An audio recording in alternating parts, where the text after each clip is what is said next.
Pada suatu hari, kelihatan dua orang sahabat sedang berbual-bual di taman permainan. Izzati, jom kita pergi rumah Zara. Okey, jom. Nawal dan Izzati pergi ke rumah Zara. Assalamualaikum, Zara. Oh, Zara. Siapa yang beri salam tu? Waalaikumsalam. Sekejap ya. Nawal, Izzati, marilah masuk. Okeylah, jom Izzati.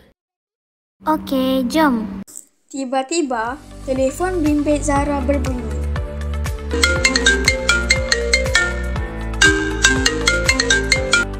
Ya, ini siapa? Assalamualaikum. Boleh saya tahu ni Cik Safia Zahra binti Ahmad Alif? Ya, saya. Saya Ainun dari Maybank. Ini adalah panggilan untuk pengemas kinian data. Boleh berikan nombor IC Cik? Nombor IC saya 123-465-4810. Boleh Cik sebutkan nombor kad debit Maybank Cik? Nombor kad debit saya 129876345. Terima kasih Cik untuk maklumat Cik. Yang ini soalan terakhir. Boleh Cik berikan nombor password yang baru Cik terima? 5970. Maklumat Cik telah dikemas kini. Terima kasih Cik. Siapa yang telefon tadi?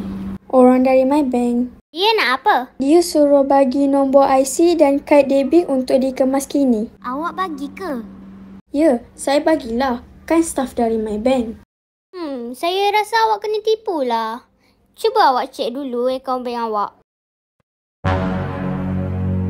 Ya Allah, duit saya tinggal RM10. Kesian awak kan? Sedihnya, rupa-rupanya saya kena scam lah. Hidup-hidup saya kena tipu. Dah, jangan gelabah.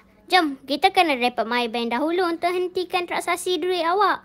Nanti lagi banyak dicuri. Lepas tu, kita buat laporan polis. Nawal mengajak Zara supaya membuat laporan kepada pihak polis dan bank. Terima kasih Nawal. Lain kali, saya akan berhati-hati. Bagus Zara.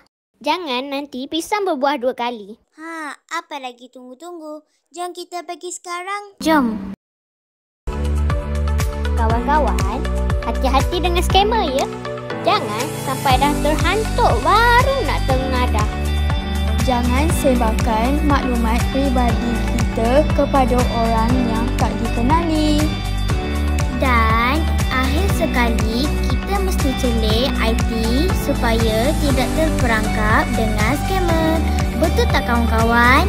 Betul. Berfikir dahulu